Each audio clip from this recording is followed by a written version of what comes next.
Good evening. Welcome to a new episode of System Update.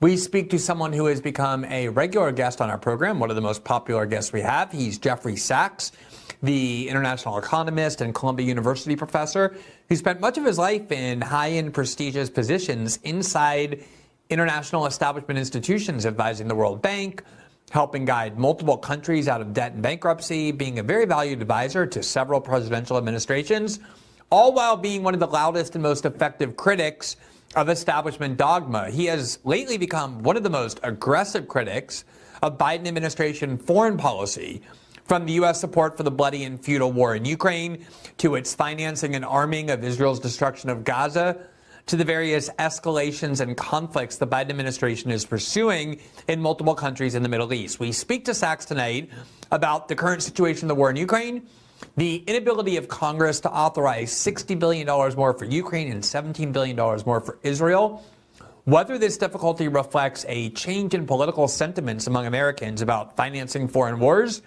We speak to him about the war in Gaza, the various wars in the Middle East, and much more.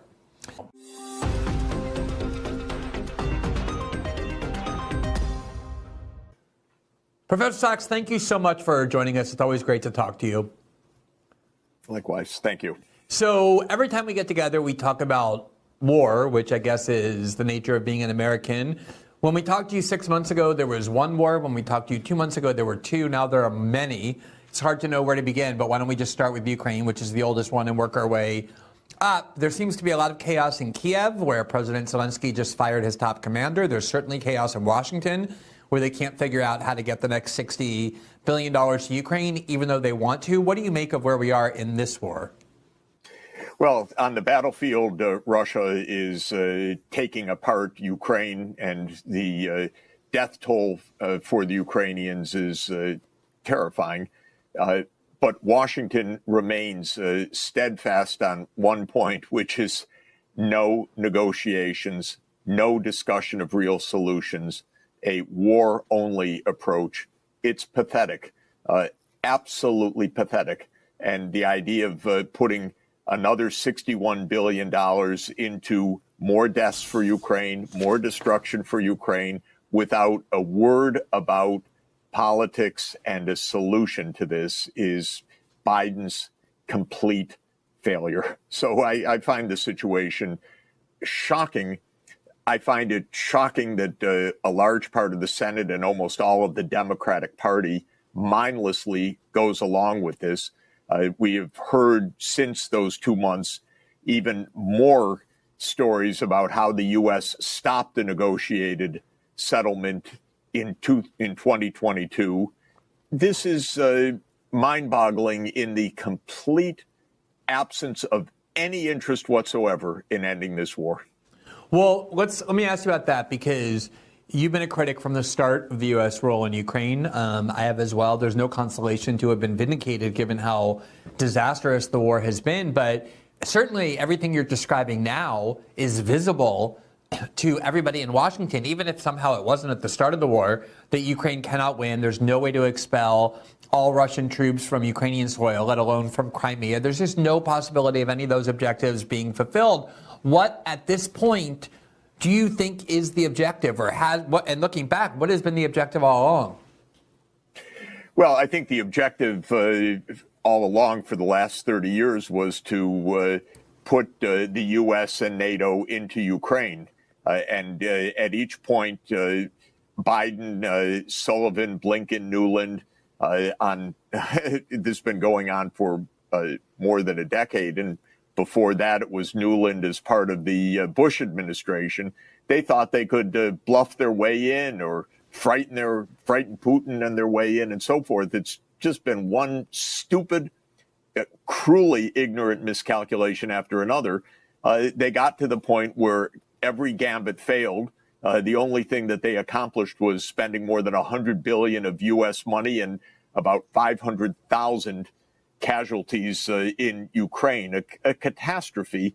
And now they have an election coming. So to my mind, at least one part of this story is just get to November without an embarrassment, no matter how many more deaths they cause, another $61 billion. Doesn't matter. It's not their money. They're just trying to avoid embarrassment for what has been an absolutely disgraceful foreign policy for a decade. We're in the 10th anniversary of Biden, Nuland, Blinken, Sullivan participating in the overthrow of the Yanukovych government. And this is what it's brought: complete disaster for Ukraine and nothing good for the United States.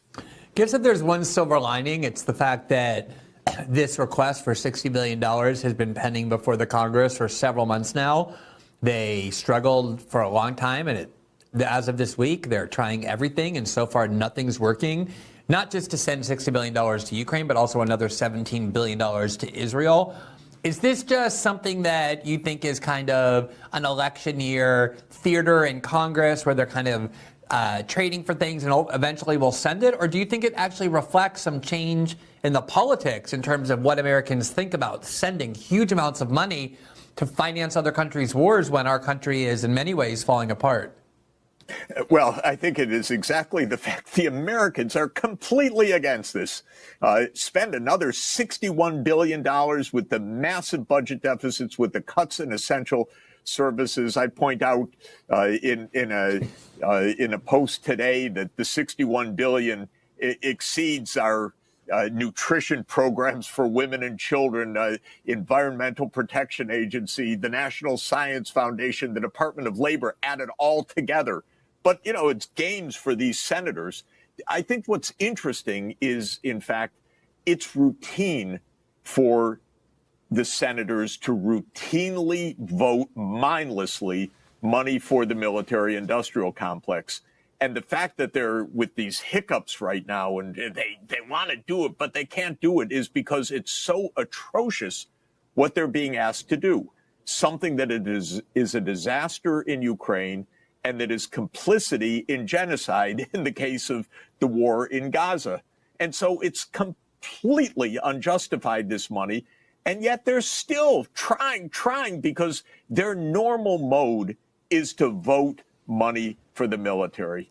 And for this to be even a hiccup right now is something different. It's because the American people are absolutely against it, and because the real purposes of this are so awful that there's no justification. And interestingly, there's debate, there's no substantive discussion. You don't hear Chuck Schumer, who pushes this every day, give a speech explaining anything or discussing the context or what's really going on. It's mindlessness. They just want to vote money for the military, and they want to avoid any embarrassment before the November election. But there's no substance behind it, and that's why they're tripping up right now.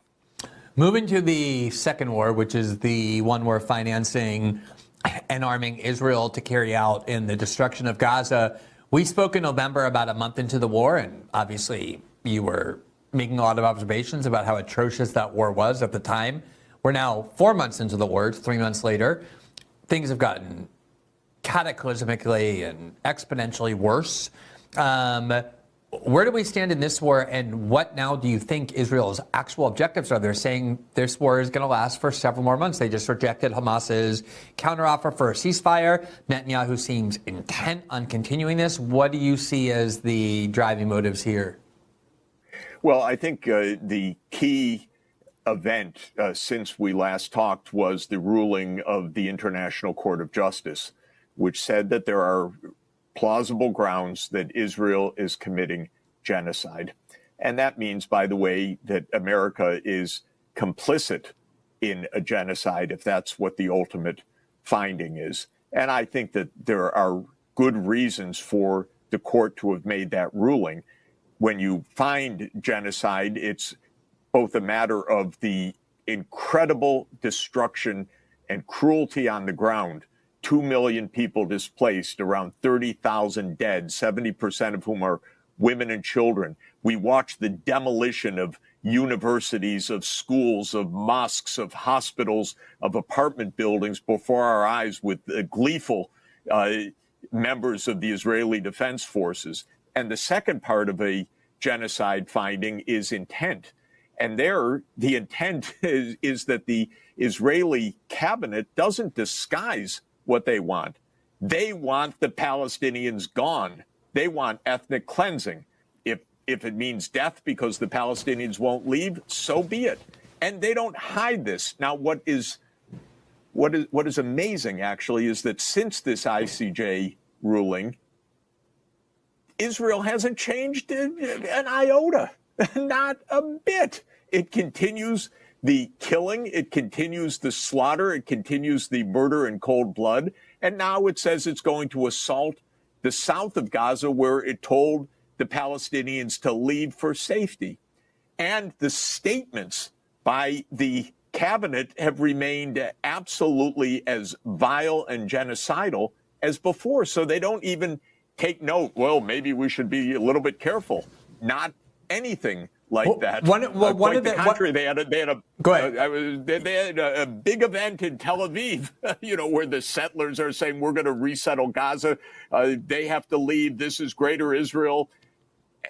And there it is before our eyes. Now, today, it's incredible to watch Secretary Blinken. He wrings his hands. He says, "Oh, yes, it would be better with a two-state solution. That's what the Saudis are telling us and what we know. But this is up to the Israelis." It's saying as clear as can be, Israel runs American policy. Okay, that's it. Even though we finance them. Yes. It's the most bizarre exactly. dynamic. I know we provide the munitions, we provide the financing, we're asking for emergency aid, and Blinken's saying there's nothing we can do. It's all up to the Israelis. Well, let me ask you the one thing that has changed since the ruling is that there was one group doing actual work in delivering basic humanitarian assistance, nowhere near sufficient, but still some, to the Gazan population that has been on the brink of starvation and now suffers the genuine prospect of mass famine, which was the UN Rescue Aid Agency. And Israel just decided to accuse it of having 12 members who participated on October 7th and being linked to Hamas. And now the United States and multiple other European countries that have been funding the destruction of Gaza are now saying we're going to cut off funding to the only aid agency that's actually doing something on a substantive level to keep the people in Gaza from just dying in mass numbers from treatable infections and starvation. What do you make of those accusations? Complicity in genocide. Even if the accusations were true on their face, and we have not the slightest idea whether they are, and people that have seen the dossier supposedly say that it's absolutely absurd. But even if it were true on the face, the reaction to cut off an aid agency at this moment with hundreds of thousands on the brink of starvation is absolutely complicity in a genocide. So, I don't know what they think they're getting away with. The whole world's eyes are on this. There will be a report by South Africa shortly again to the court. There's nothing hidden in any of this. Of course, being held accountable for genocide doesn't stop the genocide by itself, but the American leaders are absolutely complicit in this, and the senators like Schumer, who just give them the money, doesn't matter, are complicit in this too. Doesn't anybody speak a word of honesty anymore? This is really the question. Kirby, who is the spokesman every day, the one that said that the accusations were completely meritless when South Africa first made the application and then dismissed the court's ruling, brushed it aside in one moment, does not say a word of truth on any day. And this is how we are right now. Of course, the world's extremely dangerous when it is so miserably governed, and when the United States, which is a big military power, is absolutely without decency and limits. Well, last question, because I know you have to leave. But speaking of being miserably governed and dangerous, the United States, the Biden administration, said at the start that their primary objective was to avoid an escalation in the Middle East. Obviously, that's failed. We are now repeatedly bombing Yemen with no congressional debate or authorization. continuously bombing targets both in Iraq and Syria that we say are linked to Iran. We've had 3 of our own troops killed in a military base in Jordan that very few people knew existed. What do you see as the risk of regional escalation now? Look, Israel's policy is not even about Hamas. Israel's policy, explicitly, it's the policy of the cabinet ministers. It's their stated intentions every day. It is the core of the policy platforms of the parties in power, is control over all of Palestine. This is not a secret. And they want the Palestinians to leave or they'll die or something else. With that approach, there can be no peace. There can be no avoidance of escalation. And the United States says, well, it's up to Israel. We're just going to keep going along with it.